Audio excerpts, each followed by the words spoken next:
Bonjour, on est le 15 février 2020. Alors je viens sonner la trompette aujourd'hui encore et je viens vraiment nous encourager, amen, à être prêts. Amen. Nous sommes dans les temps où nous allons voir notre Seigneur Jésus-Christ.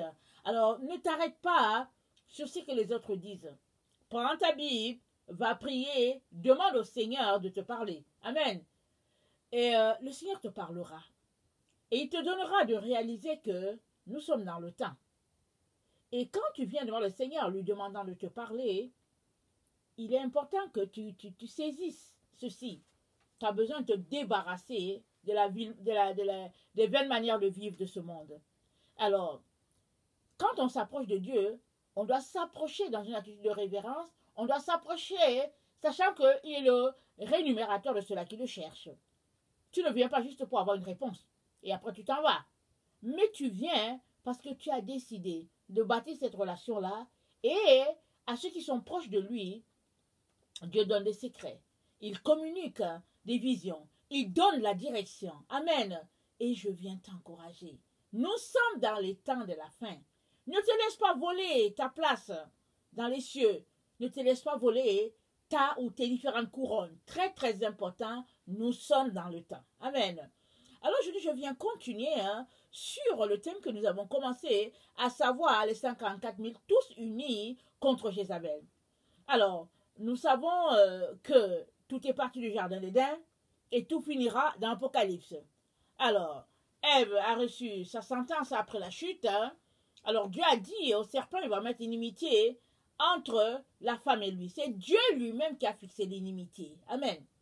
Et Jézabel est tout simplement cet esprit-là qui veut, au fait, colmater les deux mondes. Qui veut, cet esprit-là, qui veut, ou bien qui aimerait, pardon, que les enfants de Dieu soient dans les, ou bien, c'est cet esprit, attends, Jézabel, c'est cet esprit-là que Satan tend aux enfants de Dieu, leur faisant croire qu'ils ont besoin de cela. Or, l'esprit de Jézabel, c'est l'esprit contraire à l'esprit de Dieu. Amen. La Shekinah, la gloire divine, n'a rien à voir avec Jézabel. Et Dieu nous a dit dans Joël que dans le temps où nous nous trouvons, il y aura la pluie de la première saison et il y aura aussi la pluie de la dernière saison qui sera plus abondante que la première. La pluie de la première saison, elle a eu lieu à la première Pentecôte, avec les disciples. Et la pluie de l'arrière-saison, elle aura lieu à notre temps ici. Avant que le Seigneur Jésus-Christ vienne dans toute sa gloire, il va encore nous visiter par son Esprit Saint. Amen. Mais avant qu'il te visite, tu as besoin de te dépouiller de ce qui est impur, de ce qui est souillé. Alors, la parole de Dieu dit qu'on ne prend pas, comment on appelle ça? On ne prend pas du vin nouveau pour le mettre dans une vieille outre, parce que ça va se rompre. Et le vin nouveau, on le met dans une nouvelle outre. Et on ne coupe pas un habit neuf sur un habit qui est déjà usé. Ça va se déchirer. Alors, on coupe un habit neuf, un bout d'habit neuf pour, en tout cas, corriger, comment on appelle ça, l'habit qui est usé. On prend un tissu qui est neuf et on doit le mettre sur un habit qui est neuf. Sinon, si le pantalon est très très usé, cherche quelque chose d'usé et ça va matcher, ça va aller. Sinon, le neuf va faire pression sur ce qui est vieux et puis ça va se rompre, ça va se déchirer. C'est pareil. C'est ça que je suis en train de nous dire en ce temps où nous nous trouvons. Si tu veux être visité par la Shekinah, par la gloire divine, tu as besoin de te débarrasser de tout ce que tu es, de toutes ces choses en quoi tu crois et d'être vierge. Alors, si tu es vierge d'esprit, Dieu va te visiter. Amen. C'est pour cela que il dit qu'il va marquer, ou bien qu'il est en train de marquer, ou bien qu'il a marqué 134 000. Lesquels marquent aussi d'autres personnes. Alors, quand on prend les commentaires bibliques, on voit beaucoup de compréhension et d'explications concernant les 144 000. On dit, bon, quand les chrétiens seront enlevés, les 144 000 vont évangéliser les juifs qui sont là dans Israël et tout. Non, ne regardez pas ça comme ça. Ça, c'est pas ça. Excusez-moi que je vous le dise, c'est pas ça. Les 144 000 sont déjà actifs. Ils sont actifs. Et il est très important que tu demandes au Seigneur de t'aider à avoir la vérité. Parce que si tu penses que c'est pour plus tard, tu ne vas rien faire. Tu vas te dire, bon, elle raconte n'importe quoi. Mais si, par l'Esprit de Dieu, tu connectes à cette vérité-là, tu vas comprendre que on est dans les temps. Il n'y a plus le temps. Il n'y a plus le temps. C'est tout ce que je veux vous dire. Il n'y a plus le temps. Et quand Dieu va le permettre, c'est sûr que Dieu, il a toujours un temps marqué. La Bible nous dit dans Apocalypse 11, il y a 2 témoins de la fin qui vont se mettre à prophétiser. Après, ils vont mourir. Et l'Antichrist va les tuer. Ils vont mourir. 3 jours de ténèbres sur la terre. Et quand ils vont ressusciter, on s'est dit, et j'ai entendu une voix qui dit, montez ici. Et ils sont partis. Et la gloire de Dieu sera apportée sur la terre par ces 2 témoins-là. Parce qu'ils vont prophétiser avec l'onction d'Élie. Parce que c'est dit que les 2 oliviers qui se tiennent devant Dieu. Alors quand on prend l'histoire de l'olivier fait référence à l'huile, et l'huile c'est le Saint-Esprit. Alors tout cela est relié. Dieu sait ce qu'il est en train de dire. Il sait ce qu'il est en train de faire. Il est en train de déverser, en ce temps où nous nous trouvons, son esprit encore. Alors il suffit juste d'avoir les nouvelles de tout ce qui se passe sur la terre, vous allez vous rendre compte que les gens sont en train de se réveiller. Même Israël qui était endurci, plusieurs commencent à reconnaître que Jésus c'est le Messie. Et toi qui te réclames de Jésus, ne passe pas à côté. Assis sur ton lazy boy, te croyant que parce que tu as donné ta vie à Jésus, alors Jésus ne va pas te rater, qu'il va te prendre. Ça ne marche pas comme ça. Mets ta vie en règle. Sanctifie-toi. Purifie-toi. Appelle-le au secours. Laisse aller le monde avec ses passions et ses désirs. Cherche ton Jésus, cherche-le. Afin que tu ne sois pas surpris, désagréablement bien sûr. Amen. Que le Seigneur vraiment puisse nous donner de saisir ces moments-là. Alors, donc voilà. Alors, Jézabel, donc, c'est cet esprit-là qui va contre l'esprit de Dieu. Et j'aimerais qu'on lise encore Apocalypse 3, le verset 15. J'ai trouvé une version qui est vraiment très, très intéressante. La Bible, vous savez, il y a plusieurs versions. Il y a des versions assez simplifiées. Et cette version, attendez, c'est quelle version que j'ai? C'est la Bible Parole de vie. C'est Parole de vie. C'est la version Parole de vie. Alors, voilà comment ils le disent. Genèse 3, le verset 15. Voici ce que je décide. C'est Dieu qui est en train de parler. Il parle au serpent. Il dit, la femme et toi, vous deviendrez des ennemis. Ceux qui naîtront d'elle et ceux qui naîtront de toi deviendront les ennemis.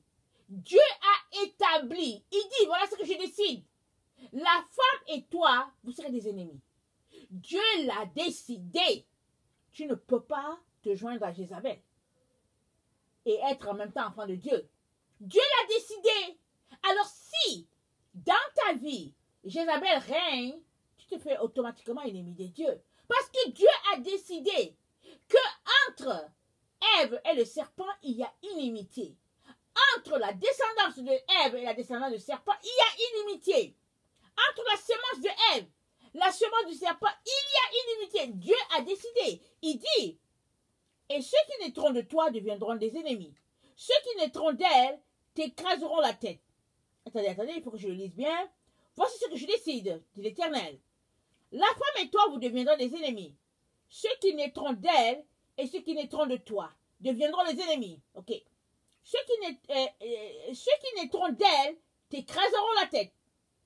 Et toi, tu les blesseras au talon. Amen. Alors, quand on parle de tête, la tête c'est comme le leader, la tête dirigeante.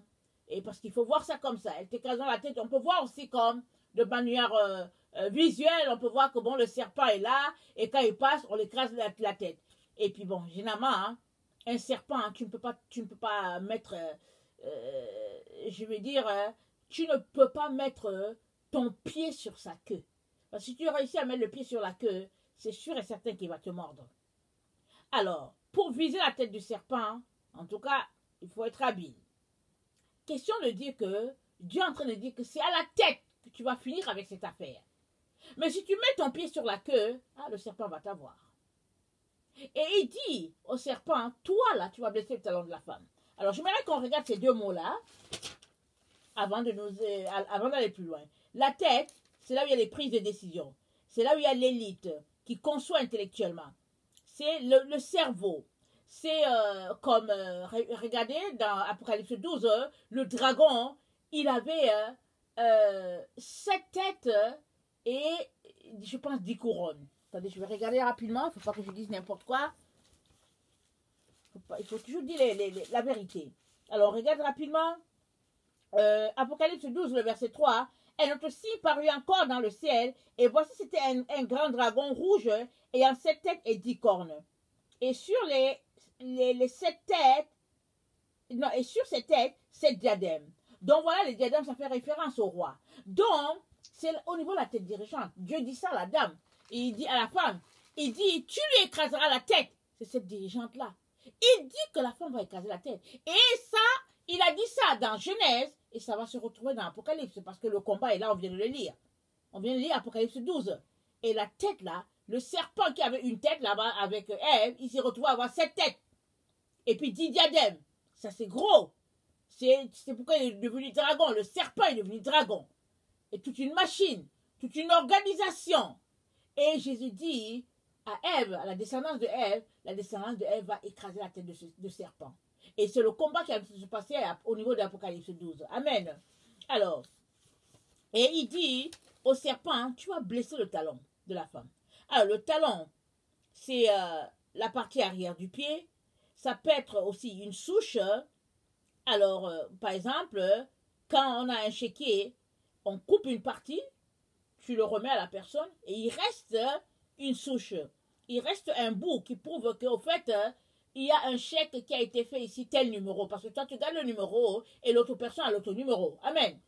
Et Dieu dit que le serpent, il va blesser le talon de la femme. Le talon, alors, allons-y plus loin. Il y a encore une autre définition. On parle souvent du talon d'Achille. C'est le faible point de quelqu'un. L'endroit où la personne est vulnérable. Et Jésus dit, ou bien Dieu dit à Ève, il dit, toi, j'ai placé l'inimitié. Et puis, tu vas écraser la tête du serpent. Parlant au serpent, il dit, la femme va écraser ta tête, pardon. Et puis, toi, tu vas blesser son talon. Tu vas la toucher à son endroit le plus vulnérable pour chercher à la faire tomber. Et ça, c'est le jeu qui se passe. Rappelons-nous, Jésus allait jeûner. Pardon, il a eu faim. Déjà, point faible, c'est là que Satan est venu. Tant que Jésus était fort, il n'était pas là. La Bible nous dit, Jésus a eu faim.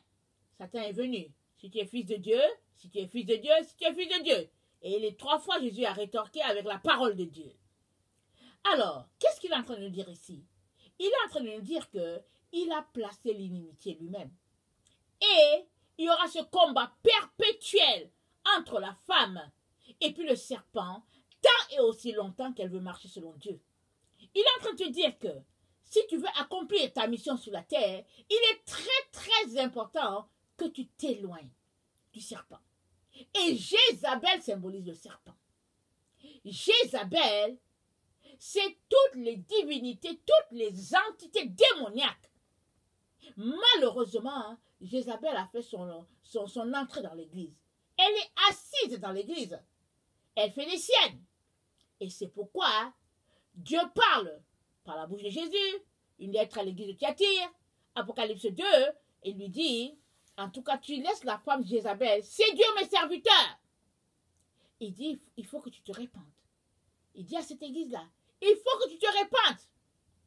Sinon, en tout cas, tous ceux-là qui flirtent avec elle, tous ceux-là qui ont une liaison avec elle, un certain affinité avec elle, je vais les livrer à la mort.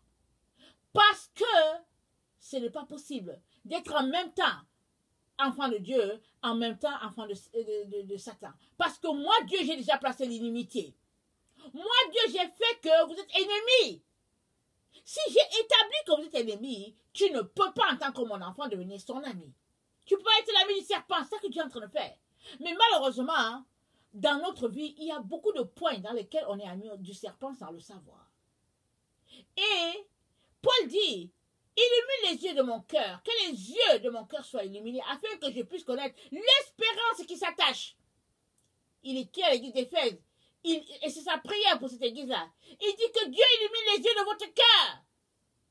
Alors ça, c'est notre prière. Que nous puissions prier, demandant au Dieu d'illuminer les yeux de notre cœur, afin qu'on puisse voir l'espérance qui s'attache à notre appel.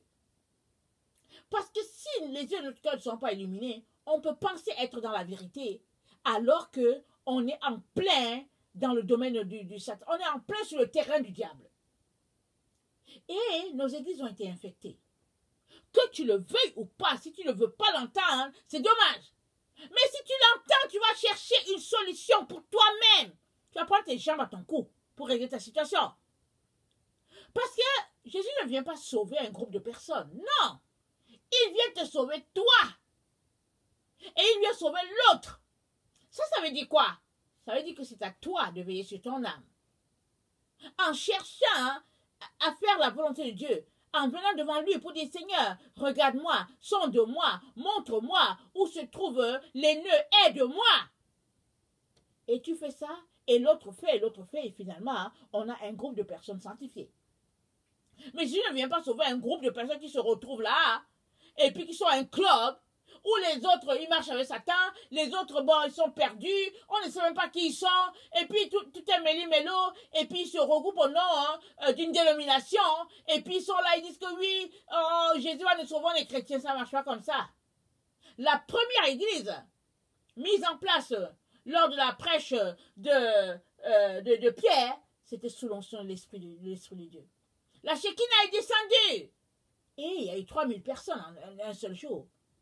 Mais il fallait que la Shekinah descende. Et il fallait qu'ils se retrouvent là, dans ces chambres hautes-là, qu'ils confessent leurs péchés. Et quand ils étaient une seule âme, un seul cœur, l'Esprit de Dieu est descendu.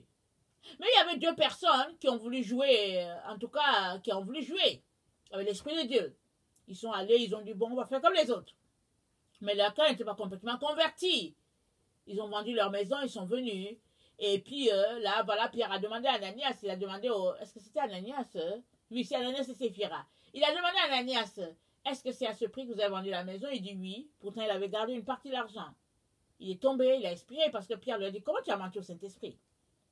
Ils l'ont caché. Sa femme est venue. Est-ce que c'est à ce prix? Elle dit oui, elle aussi.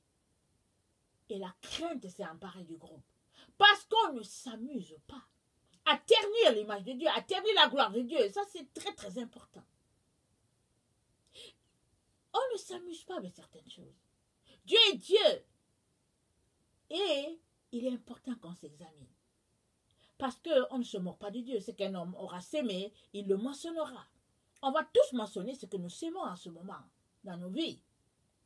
On a beau se faire passer pour les enfants de Dieu, la réalité est que Dieu sait qui est son enfant réellement. Parce qu'il a dit, mes brebis entendent ma voix. Ils ne suivent pas un étranger. Alors, si tu es enfant de Dieu, tu devras entendre clairement sa voix. Et qu'est-ce qu'il est en train de dire?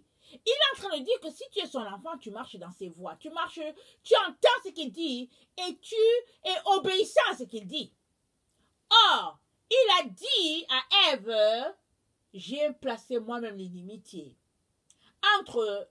Attends, il a dit à Satan, pardon, il a dit au diable, j'ai placé moi-même l'inimitié entre Ève et toi, entre ta descendance à toi et la descendance de Ève. De telle sorte que vous ne pouvez pas être amis. Vous ne pouvez pas vous rencontrer à quelque part. Il n'y a pas un juste milieu pour vous, c'est pas possible. C'est pourquoi il a décidé de vomir Laodicée. Parce que Laodicée veut établir un juste milieu. Laodicée passe son temps à chercher l'argent. Laodicée passe son temps vraiment à avoir des vêtements bizarres. Et Laodicée a le regard du monde. Et puis elle s'est dit qu'elle voit. Jésus dit, tu es aveugle. Et Jésus dit à Laodicée, je te vomis. Je te vomis. Et si nous regardons cette église, c'est la seule église à qui Jésus n'a pas dit à celui qui vaincra, Parce que Laodicée ne peut pas vaincre. Laodicée ne peut pas vaincre. Elle est au milieu. Oh, Jésus-Christ a dit quoi? Apocalypse 2.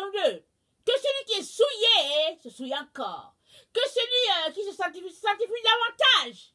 On ne peut pas mélanger les deux. Il n'y a pas possibilité d'avoir une ligne, un juste milieu entre les deux. Voilà pourquoi les 144 000 sont envoyés sur le champ pour dire aux gens, réveillez-vous. Réveillez-vous, placez-vous du côté là où il y a la lumière. Soyez embrasés par le feu de Dieu. Soyez saisis par la crainte de l'Éternel. Parce que Jézabel ne peut pas se retrouver dans la présence de Dieu.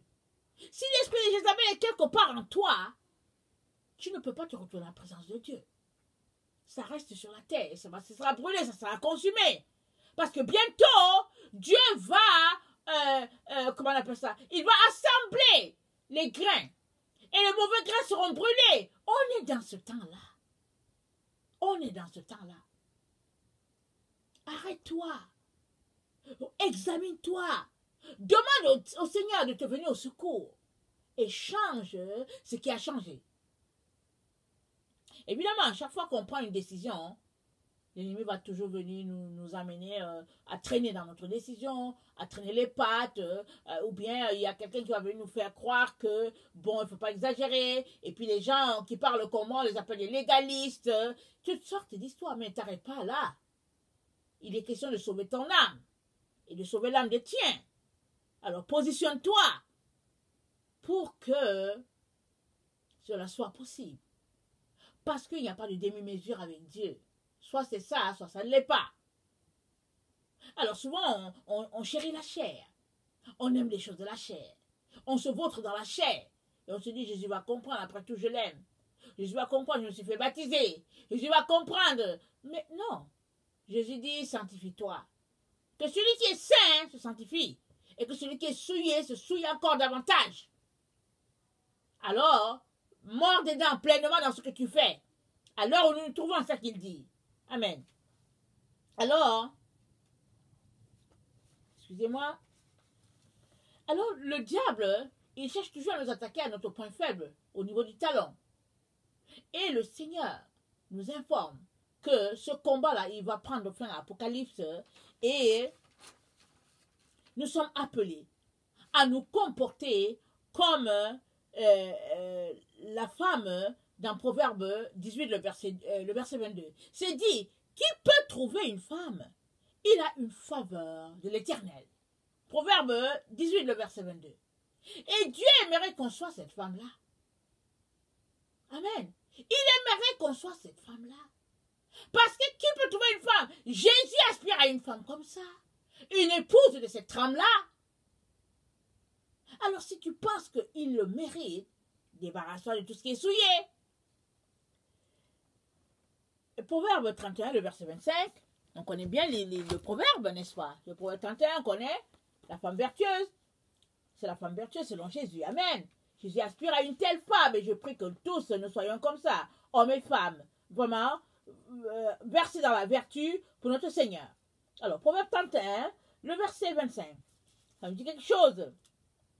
Ça dit, elle est revêtue de force et de gloire. Elle se rit, attendez.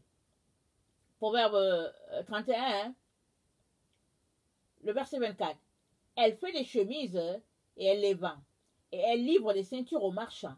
Elle est revêtue de force et de gloire. Elle se rit de l'avenir. Elle ouvre la bouche avec sagesse. Et les instructions aimables sont sur sa langue. Elle veille sur ce qui se passe dans sa maison. Elle ne mange pas le pain de la paresse. Amen. Alors, si on regarde ça, ça nous fait penser à Apocalypse, je pense que c'est 19. Apocalypse 19, oui, à partir du verset 7, ça dit, réjouissons-nous et soyons dans l'allégresse et donnons-lui gloire, car les noces de l'agneau sont venues et son épouse s'est préparée. Elle s'est préparée comment? Il lui a été donné de se revêtir d'un fin lin éclatant pur, car le fin lin, ce sont les œuvres justes des saints. Amen. Le fin lin, l'épouse de Christ est recouverte de fin lin. Elles sont les œuvres justes.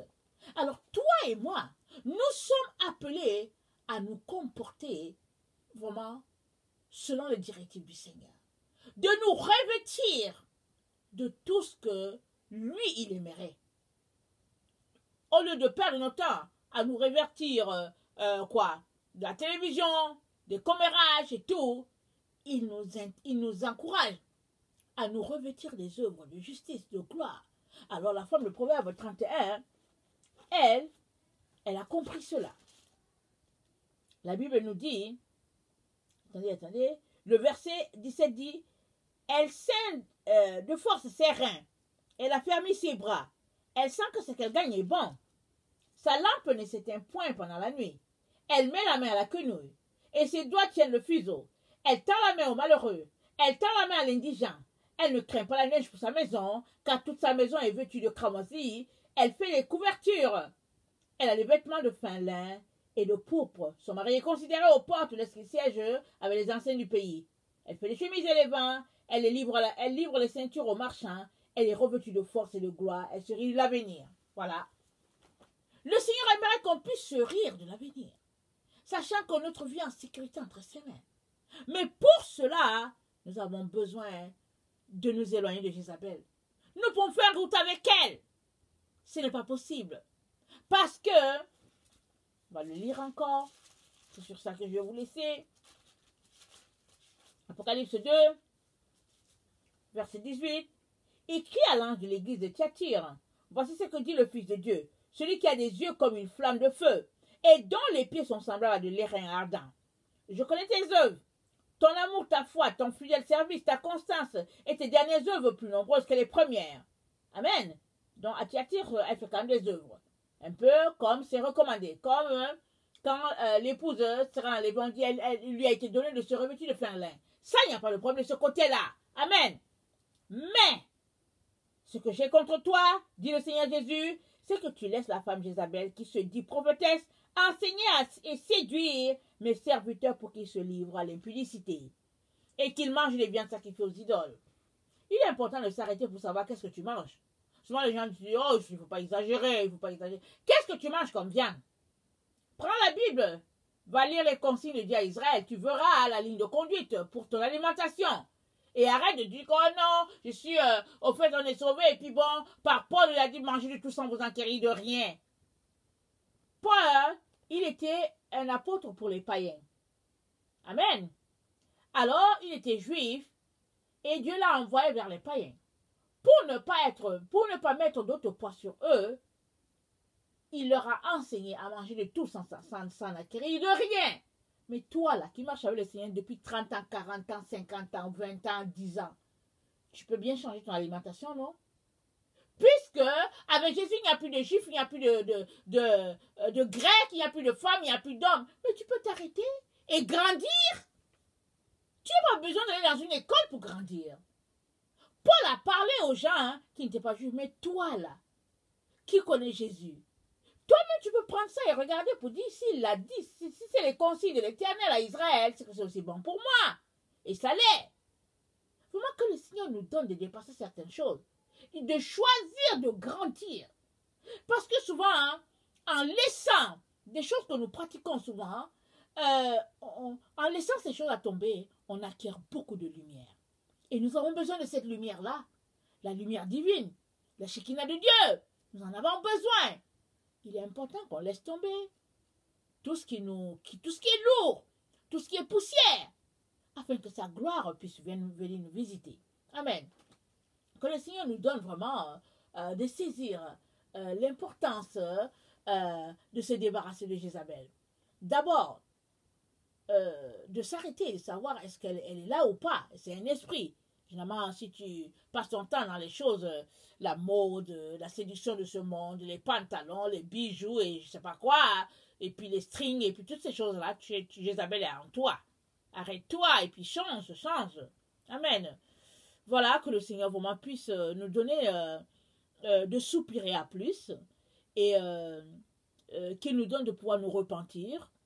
Se repentir, c'est venir demander pardon pour ce que nous faisons qu'il n'aime pas. Il dit repartir à zéro, c'est-à-dire laisser ces choses-là et partir sur une nouvelle base avec lui. Ce n'est pas facile. Parce que le Seigneur, l'ennemi va toujours venir nous tenter. Mais le Seigneur est toujours là pour nous aider. Amen. Que le Seigneur vraiment nous donne de pouvoir voir en nous ce qui bloque.